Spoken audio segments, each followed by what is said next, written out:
Good afternoon, welcome you on our channel again.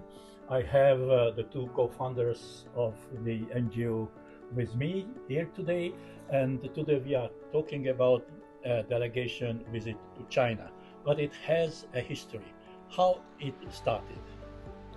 Okay, first of all, our NGO was established last year in 2024 in August. And then we start to do all the networking, and starting from last year in December, we received the first delegation, and they are very important one. So they are Beijing Reform and Development Committee, and this committee is mainly in charge of international projects for China by following Road Belt Initiative. And they are coming to Europe and visiting Switzerland and Belgium in order to understand the current situation in Europe in relative to the business and economic cooperation. So we were referred by the National Science Department, and then they contact us, and then of course we get also credit by the Beijing Foreign Affairs Office. And then so we issued this official invitation, and they chose to work with us instead of the Chamber of Commerce, because they really require one-on-one meeting. They said the most important is to understand what the local market is and how the local companies think. So then they can build the policies to welcome more European companies to enter Beijing, Tianjin, and Hebei province. So that's how you took a delegation to Beijing. For what occasion? What was the forum over there you went to visit?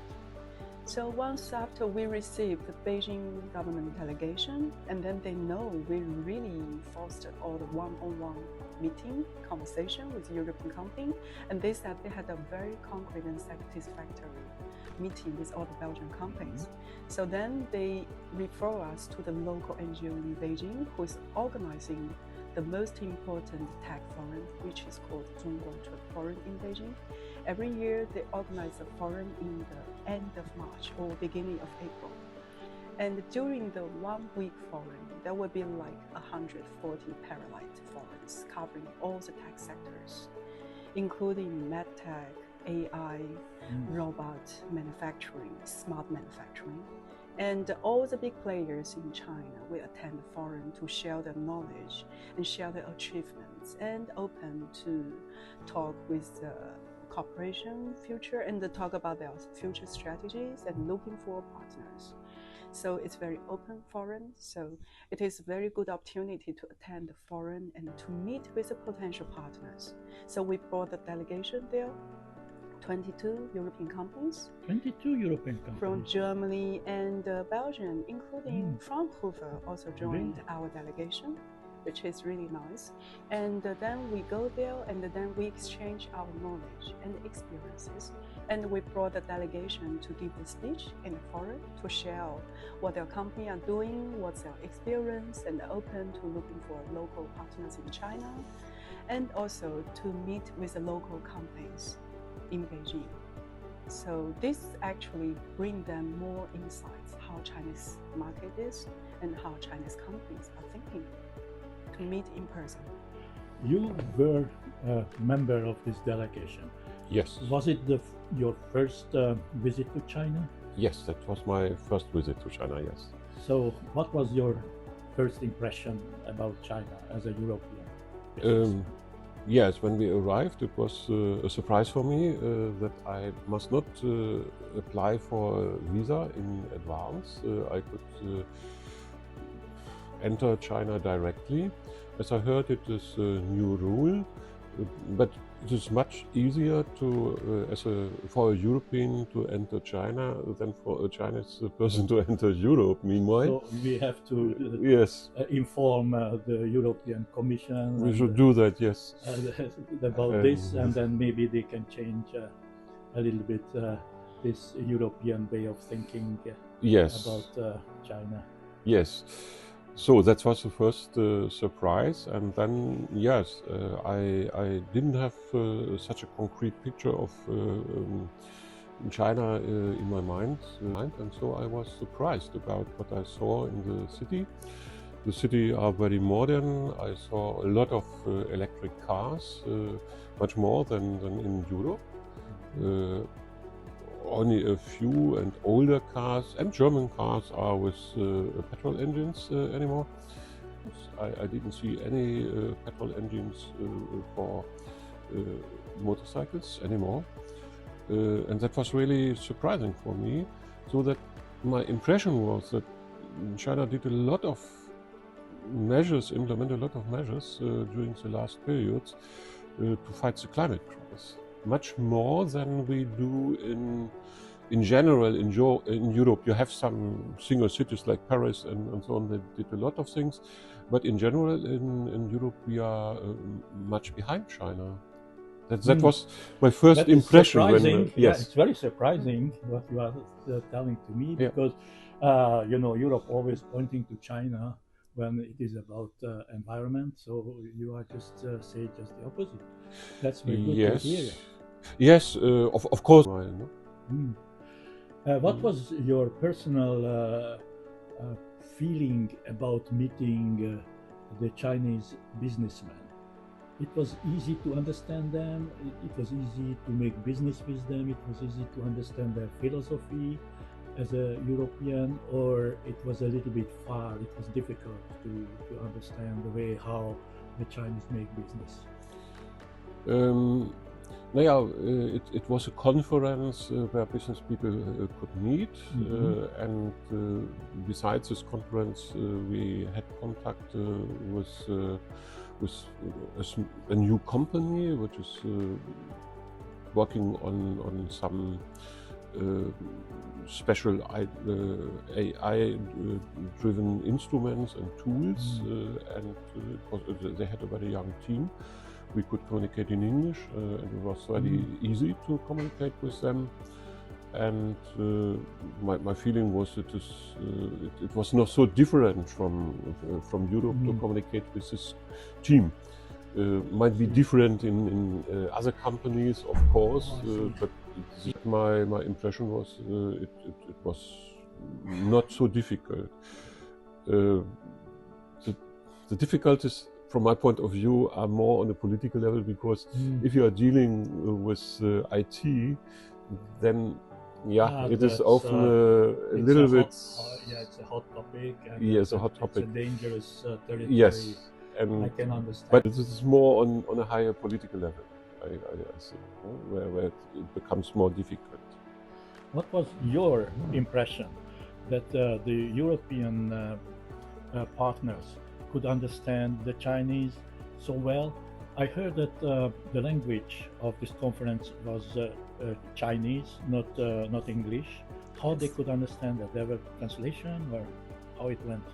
So the general is a big forums in China, then the organizers will arrange interpreters, so you can just get the earphone, and then so you can just listen to the interpreter translation. And then also we have the big screen on the both sides. Then they can just watch the big screen. Then the AI technology with the translator will just, when the speakers are speaking in Chinese, then the screen will show the English translation. And of course, also for all the Chinese companies, they have the international marketing team. And then the talents are many coming from the overseas students, Chinese. We have sent lots of overseas students worldwide to learn the international business. And also we have lots of talent who can speak English well. So when they need to communicate with the companies, that's not a big issue. And you will remember we organized a big meeting with Softstone with 40,000 engineers. And then they'll 40,000 engineers? Yes, they're one of the biggest IT companies. And then their marketing director, their CTO, actually they can all speak English. But it's actually a very interesting point that we did ask them why they don't have office in Europe. And what was the answer? They don't know anybody they can trust. They don't know the local regulation. They do have money, they do have labor force, but they just don't know how to enter. That's very interesting. That's why it is so important to have personal connections. because personal connection is the only way to build trust. So here your NGO is coming in, that you are helping to build trust between the European business partners and the Chinese business partners. Will there be any follow-up after this? Because there is a huge success, but you have to just carry on to sit on this success and carry on to follow the business what you could arrange on this Chinese meeting. Okay, so in this forum organized in 2024 in end of March, we actually initiated EU-China collaborative platform, and we cooperated with 8 NGO associations in Beijing, Tianjin, Hebei area, covering all the clusters of medtech, AI, electric car, new energy, and manufacturing, and all these sectors, and also the funds. So we combine together, we build a platform together, and we want to foster more collaboration between China and Europe. This is one thing. And then because of this platform's foundation that we built up, then we are going to co-organize the coming Zhongguancun Forum in April 2026. And then we would like to bring a bigger delegation than this year from Europe to China to Beijing to attend the forums, to understand what the local companies are doing, and then to looking for the potential cooperation opportunities. So after this visit, you can encourage the European companies to get in touch with China and make business with China, so they don't have to be afraid of anything. What do you think? I think yes, I can encourage, but of course, but in general, I think it's a good investment to go to China, and if you look that what is changing all around the world, I think it's a good idea for the European Union to build up a stronger connection to China. And what is your message to the European companies? Do you push them to participate on your next year event? Well, and the message I would like to say is that we all know that China is a very big market, but we don't know who we can work with, who we can trust. And then to build up this channel, actually what we need to do is go to the market, meet with the people, and build an open dialogue, and to have an open conversation. And then we will understand much better about Chinese market and find a reliable partner. Okay, so see you in China next year. Thank you very much.